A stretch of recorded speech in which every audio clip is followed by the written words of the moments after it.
परिचय। तुम इस सेल्फ में क्या ढूंढ रहे हो? मेरी जीव विज्ञान की किताब यहां नहीं है। आज मेरे जीव विज्ञान के टीचर ने बताया है कि कल जीव विज्ञान का लिखित टेस्ट होगा। तो तुम्हारे टेस्ट का विषय क्या है? कोशिका चक्र और कोशिका विभाजन। कृपया मेरी सहायता करो भाई। ठीक है, मैं तुम्हें कोशिका चक्र और कोशिका विभाजन की विभिन्न प्रावस्थाओं के बारे में बताता हूं।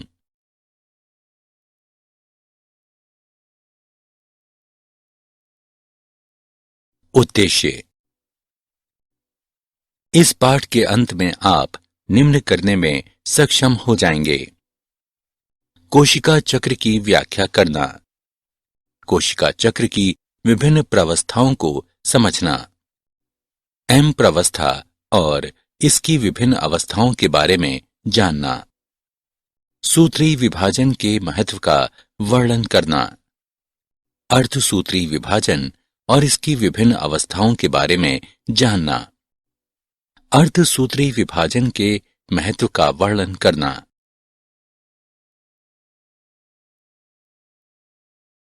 कोशिका चक्र क्या है? कोशिका जीवन की संरचनात्मक और कार्यात्मक इकाई है। सभी कोशिकाएं दो भागों में विभाजित होकर जनन करती हैं, जिसमें प्रत्येक पैतृक कोशिका विभाजित होकर हर बार दो संतति कोशिकाओं को जन्म देती है। ये नवनिर्मित संतति कोशिकाएं स्वयं वृद्धि और विभाजन कर सकती हैं। एक पैतृक कोशिका और इसकी संतति वृद्धि और विभाजन के बाद एक नई कोशिकीय जनसंख्या का निर्माण करती हैं।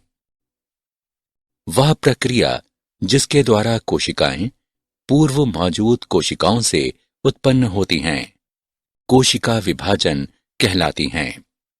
वास्तव में ये एक बहुत महत्वपूर्ण प्रक्रिया है और सभी जीवित जीवों में पाई जाती हैं। कोशिका विभाजन के दौरान डीएनए प्रतिकृतिकरण और कोशिका वृद्धि भी होती है। अब आइए कोशिका चक्र के बारे में जानें। घटनाओं का अनुक्रम जिसके द्वारा एक कोशिका अपने जीनोम का द्विगुणन, कोशिका के अन्य संघटकों का संश्लेषण करती है और अंत में दो संतति कोशिकाओं में विभाजन करती है, कोशिका चक्र कहलाता है। आपको यह जानकर आश्चर्य होगा कि प्रतिकृति गुणसूत्र यानी डीएनए कोशिका विभाजन के दौरान जटिल घटनाक्रम के द्वारा संतति केंद्रकों में वितरित हो जाते हैं। अब आइए कोशिका चक्र की प्रावस्थाओं के बारे में जानें।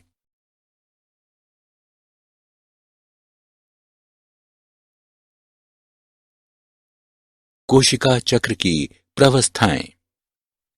कोशिका चक्र को दो मूल प्रावस्थाओं में विभाजित किया गया है, अंतरावस्था और एम प्रावस्था या सूत्री विभाजन। एम प्रावस्था उस प्रावस्था को व्यक्त करती है जब वास्तविक कोशिका विभाजन या सूत्री विभाजन होता है, और अंतरावस्था दो क्रमिक एम प्रावस्थाओं के बीच की अवस्था को व्यक्त करती है। एम प्रावस्था का आरंभ केंद्रक विभाजन से होता है, जो कि संगत संतति गुणसूत्र के पृथक्करण यानी कैरियोकाइनेसिस के समतुल्य होता है, और इसका अंत प्रायः कोशिका द्रव्य के विभाजन यानी साइटोकाइनेसिस के साथ होता है। अंतरावस्था को विश्राम प्रावस्था भी कहते हैं। इस दौरान कोशिका क्रमबद्ध तरीके से कोशिका वृद्धि और डीएनए प्रतिकृतिकरण करके विभाजन के लिए तैयार होती है। पहले आइए अंतरावस्था की विभिन्न अवस्थाओं के बारे में जानें। अंतरावस्था को आगे तीन प्रावस्थाओं में विभाजित किया गया है। G1 प्रावस्था या गैप 1, S प्रावस्था या संश्लेषण प्रावस्था, G2 प्रावस्था या गैप 2। अब आइए प्रत्येक के बारे में विस्तार से जानें।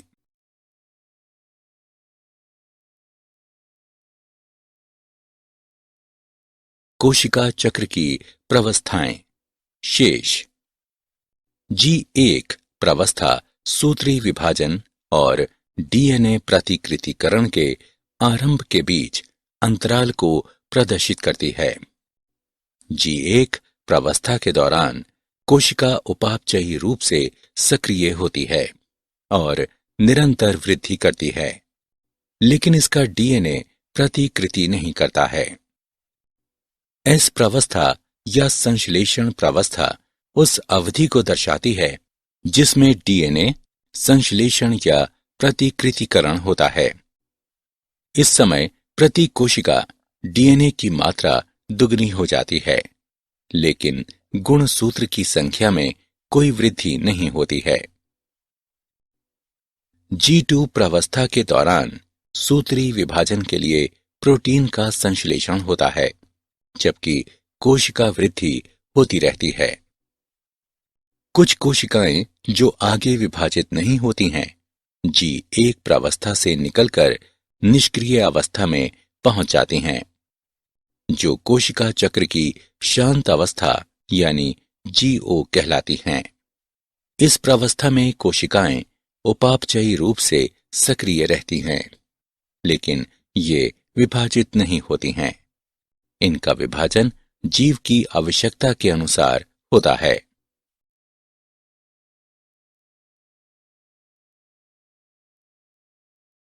एम प्रावस्था और इसकी अवस्थाएं। एम प्रावस्था सूत्री विभाजन भी कहलाती है, क्योंकि जनक और संतति कोशिकाओं में गुणसूत्रों की संख्या बराबर होती है, इसलिए ये समविभाजन भी कहलाती है।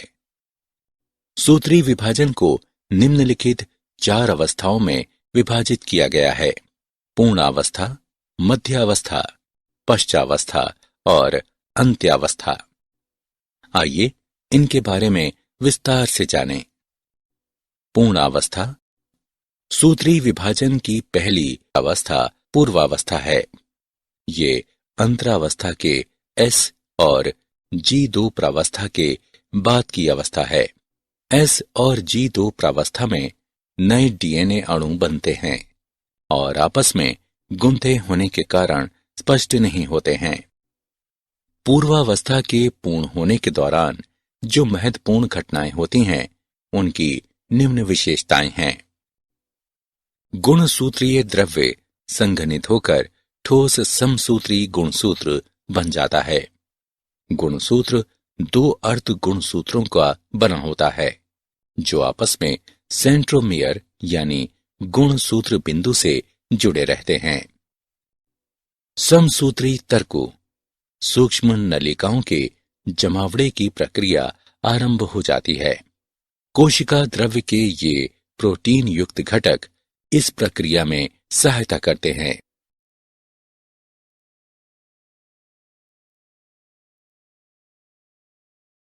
एम प्रावस्था और इसकी अवस्थाएं। मध्यावस्था। सूत्री विभाजन की द्वितीय अवस्था मध्यावस्था कहलाती है। इस अवस्था में मध्यावस्था गुणसूत्र 2 संतति अर्ध गुणसूत्रों से बना होता है, जो आपस में गुणसूत्र बिंदु से जुड़े होते हैं। गुणसूत्र बिंदु की सतह पर स्थित छोटी बिंब के आकार की संरचना काइनेटोकोर कहलाती है। ये संरचना तर्कतंतु के जुड़ने का स्थान है, जो दूसरी ओर कोशिका के केंद्र पर स्थित गुणसूत्रों से जुड़े होते हैं। मध्यावस्था में गुणसूत्रों के पंक्तिबद्ध होने का तल मध्यावस्था पट्टिका कहलाता है। मध्यावस्था की मुख्य विशेषताएं हैं: तर्कतंतु गुणसूत्र के काइनेटोकोर से जुड़े रहते हैं। गुणसूत्र तर्कु मध्य रेखा की ओर जाकर मध्यावस्था पट्टिका पर पंक्तिबद्ध होकर ध्रुवों से तर्कतंतु से जुड़ जाते हैं। अब आइए सूत्री विभाजन के अगले चरण अर्थात पश्चावस्था के बारे में जानें।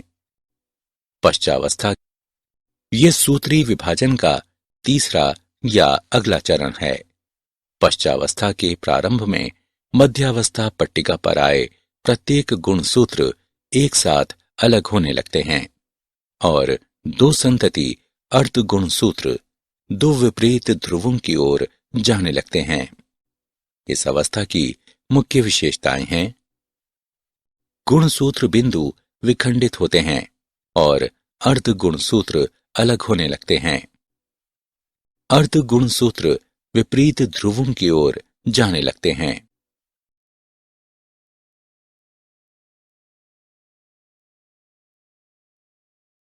एम्प्रावस्था और इसकी अवस्थाएं।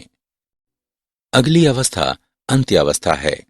ये निम्नलिखित मुख्य घटनाओं को दर्शाती है। गुणसूत्र विपरीत तर्कु ध्रुवों पर एकत्रित हो जाते हैं और उनकी पृथक तत्व के रूप में पहचान समाप्त हो जाती है।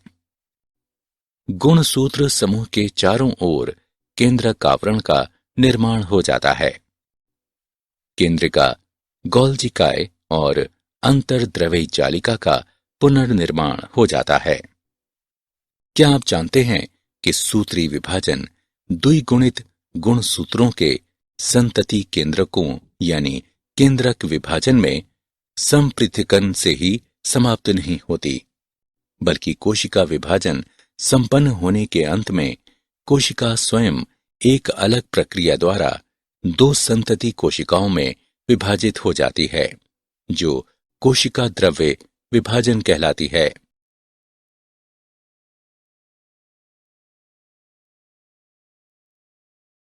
सूत्री विभाजन का महत्व। अब तक हमने सूत्री विभाजन की विभिन्न अवस्थाओं के बारे में जाना। अब आइए देखें कि सूत्री विभाजन का क्या महत्व है। सूत्री विभाजन का महत्व। सूत्री विभाजन में साधारणतया समान आनुवंशिक अवयव वाली द्विगुणित संतति कोशिकाएं बनती हैं। बहुकोशिकीय जीवों की वृद्धि सूत्री विभाजन के कारण होती है।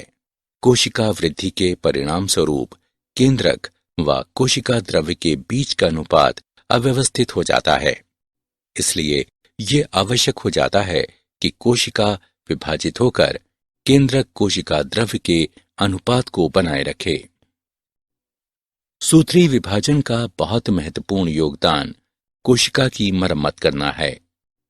अधिचर्म की ऊपरी सतह की कोशिकाएं, आहार नाल की भीतरी सतह की कोशिकाएं और रुधिर कोशिकाएं निरंतर प्रतिस्थापित होती रहती हैं।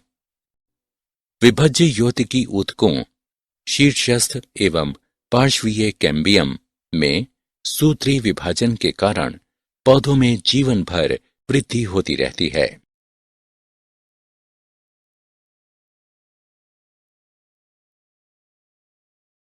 अर्धसूत्री विभाजन और इसकी अवस्थाएं। अब आइए अगले विषय अर्थात अर्धसूत्री विभाजन पर आते हैं।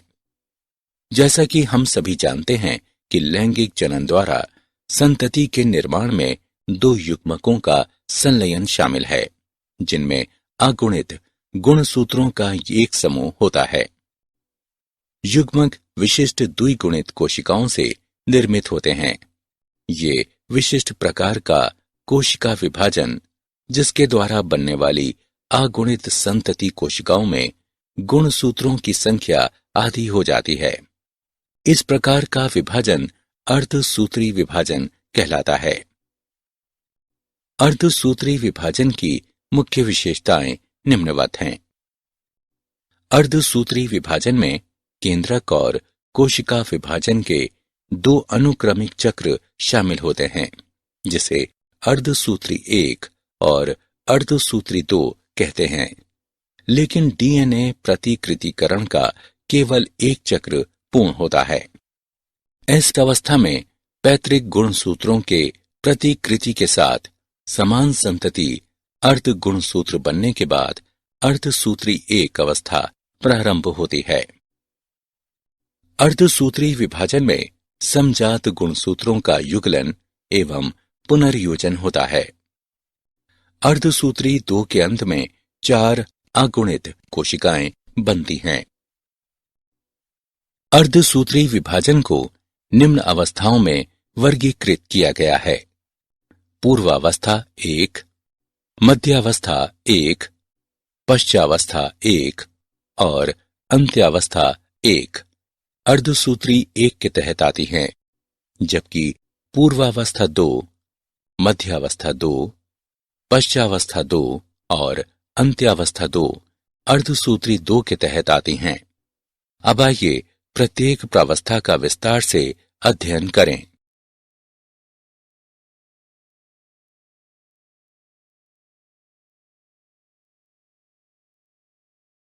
अर्धसूत्री विभाजन और इसकी अवस्थाएं। अर्धसूत्री 1 की प्रथम अवस्था पूर्वावस्था 1 है।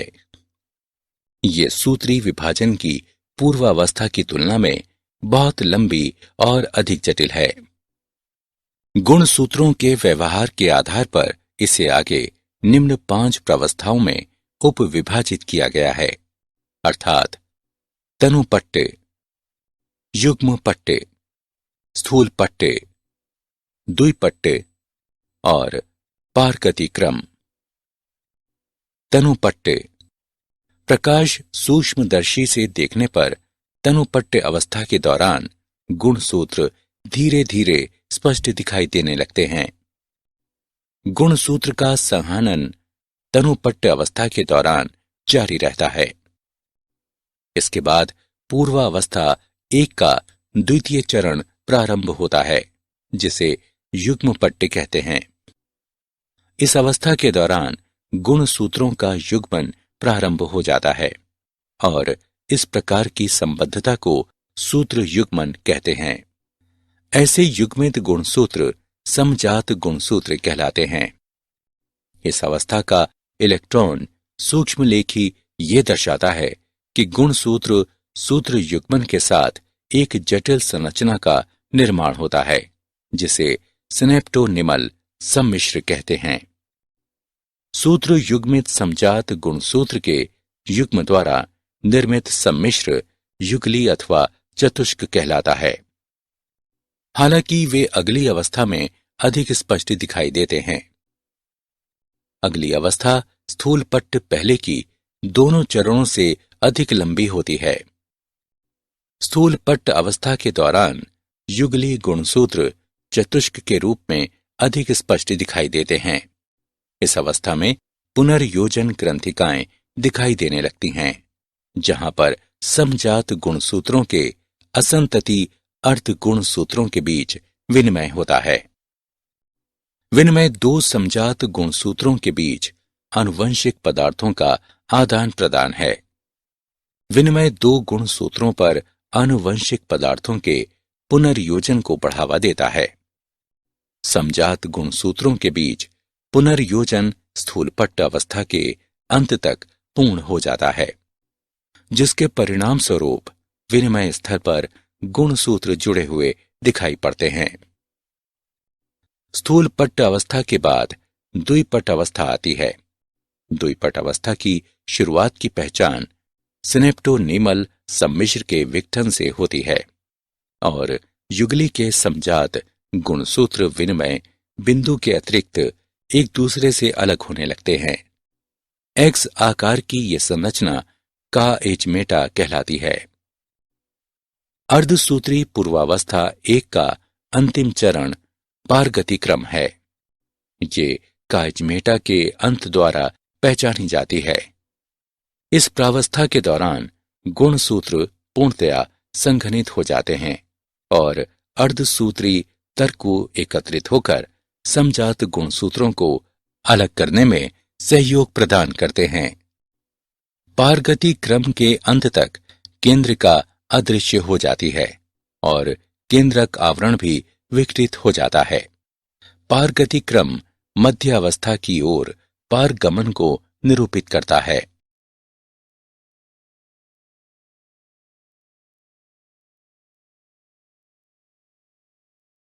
अर्धसूत्री विभाजन और इसकी अवस्थाएं। पूर्वावस्था 1 पूर्ण होने के बाद मध्यावस्था 1 आती है। इस अवस्था में युगली गुणसूत्र मध्य रेखा पट्टिका पर व्यवस्थित हो जाते हैं। विपरीत ध्रुवों के तर्कों की सूक्ष्म नलिकाएं समजात गुणसूत्र के जोड़ों से जुड़ जाती हैं। पश्चावस्था 1 अगली अवस्था है। इस अवस्था में समजात गुणसूत्र अलग हो जाते हैं, जबकि संतति अर्ध गुणसूत्र बिंदु से जुड़े रहते हैं। पश्चावस्था 1 के बाद अंत्यावस्था 1 आती है। इस अवस्था में केंद्रक कला और केंद्रिका पुनः स्पष्ट होने लगते हैं। कोशिका द्रव्य विभाजन शुरू हो जाता है और ये कोशिका द्विक कहलाता है। यद्यपि बहुत से मामलों में गुणसूत्र का कुछ छितराव हो जाता है, वे अंतरावस्था केंद्रक की पूर्णतया फैली अवस्था तक नहीं पहुंचते हैं। दो अर्धसूत्री विभाजन के बीच की अवस्था अंतरालावस्था कहलाती है और ये सामान्यतः कम समय के लिए होती है। अंतरालावस्था के बाद पूर्वावस्था 2 आती है।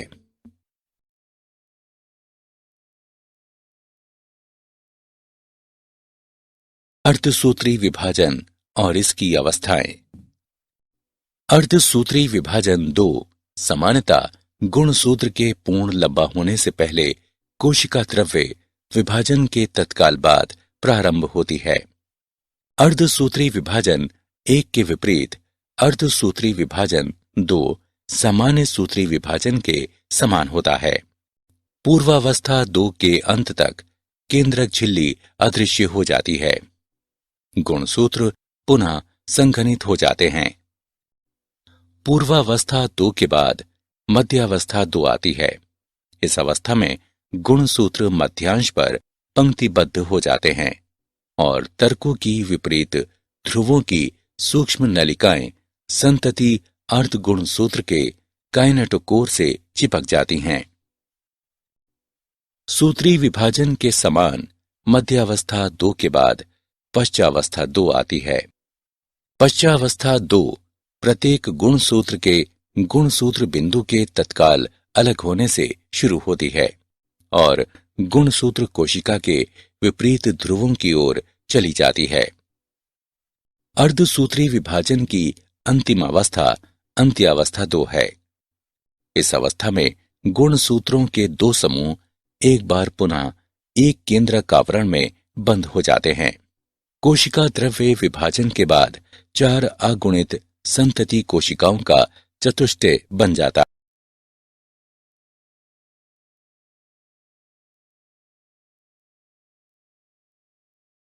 अर्धसूत्री विभाजन का महत्व।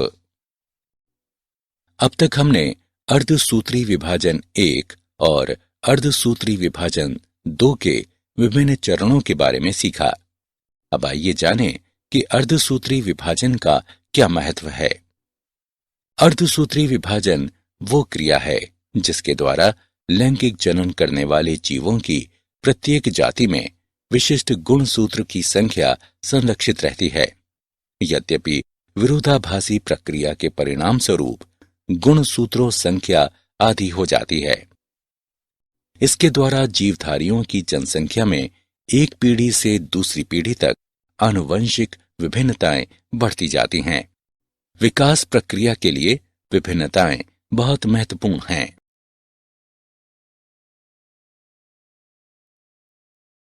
सारांश। आइए हमने जो कुछ सीखा है उसे संक्षेप में दोहराएं। घटनाओं का अनुक्रम जिसके द्वारा एक कोशिका अपने जीनोम का द्विगुणन कोशिका के अन्य संघटकों का संश्लेषण करती है और अंत में 2 संतति कोशिकाओं में विभाजन करती है, कोशिका चक्र कहलाता है। कोशिका चक्र के 2 मूल प्रावस्थाओं में विभाजित किया जाता है, अंतरावस्था और एम्प्रावस्था या सूत्री विभाजन। एम्प्रावस्था उस प्रावस्था को व्यक्त करती है जब वास्तविक कोशिका विभाजन या सूत्री विभाजन होता है और अंतरावस्था 2 क्रमिक एम प्रावस्थाओं के बीच की अवस्था को व्यक्त करती है। अंतरावस्था को आगे 3 प्रावस्थाओं में विभाजित किया गया है। G1 प्रावस्था, S प्रावस्था, G2 प्रावस्था। एम प्रावस्था या सूत्री विभाजन को निम्न 4 चरणों में विभाजित किया गया है: पूर्वावस्था, मध्यावस्था, पश्चावस्था और अंत्यावस्था। सूत्री विभाजन में साधारणतया समान आनुवंशिक अवयव वाली द्विगुणित संतति कोशिकाएं बनती हैं। बहुकोशिकीय जीवों की वृद्धि सूत्री विभाजन के कारण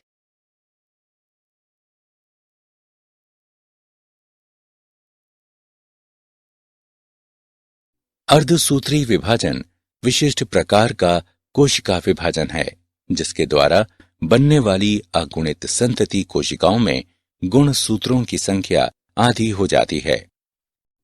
अर्धसूत्री विभाजन में केंद्रक और कोशिका विभाजन के 2 अनुक्रमिक चक्र शामिल होते हैं, जिसे अर्धसूत्री 1 और अर्धसूत्री 2 कहते हैं। लेकिन डीएनए प्रतिकृतिकरण का केवल एक चक्र पूर्ण होता है।